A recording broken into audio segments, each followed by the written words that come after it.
halos ngayon mga big content creator ay hindi na nakakasahod sa Facebook. Kasi mga ka-idol, una sa ating Reels video ay halos po wala na pong kinikita. Kahit po maka 10,000 views ka dyan ay hindi na po umaabot ng $1. Hindi ko alam kung bakit ganon. And sa ating in-streams ads tools mga ka-idol ay tinanggal na po yung ating ad CPM na kung saan mga ka-idol binabayaran sana yung taas ng impression natin. Kapag mataas yung impression mo ay mataas din po ang bigay sa inyong ad CPM.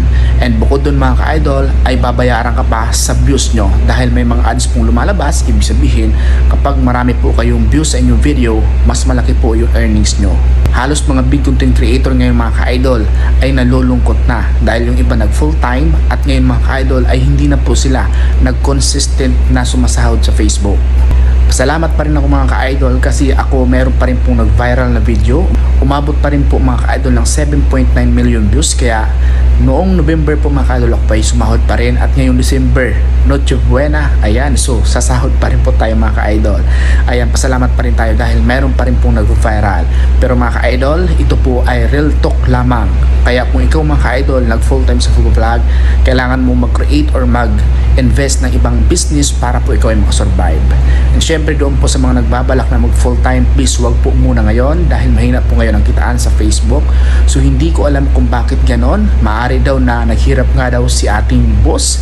So hindi natin masasabi, basta ang aking advice sa lahat po ng mga nagsisimula o nag-vlog sa Facebook, kailangan po mga idol maging madiskarte kayo dahil kung kayo ay full time sa pag-vlog at ito lamang po ang inyong pinagkukuhanan ng income ay kawawa ka po talaga. Kaya kung mapapansin nyo po mga ka-idol, marami pong big tutorials content creator na ngayon po ay hindi na po nakakasahod. Yung iba po ay halos 3 months na hindi nakakasahod sa Facebook dahil po mga ka-idol ay ang baba na po ng kitaan. Kahit po umabot po ang kanilang mga views sa 10,000, 20,000 ay napakalit lamang po ng yung kanilang earnings sa kanilang video.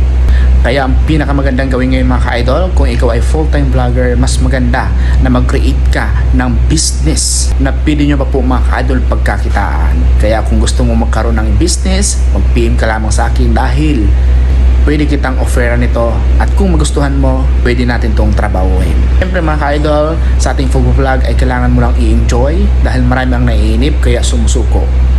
Lahat ng sumusuko ay nainip po sa kanilang Fugu Vlog.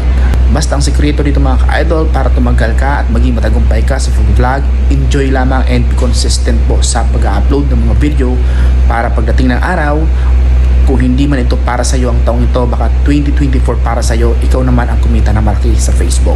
Yun lang mga idol, sana nakatulong sa iyo ang video ito. At kung nakatulong sa iyo ang video ito, share mo na ito para magkaroon din po ng idea yung iba. At syempre, follow mo na ako dito para updated ka sa mga next vlog ko na i-upload dito. Yun lamang po, God bless po sa atin lahat.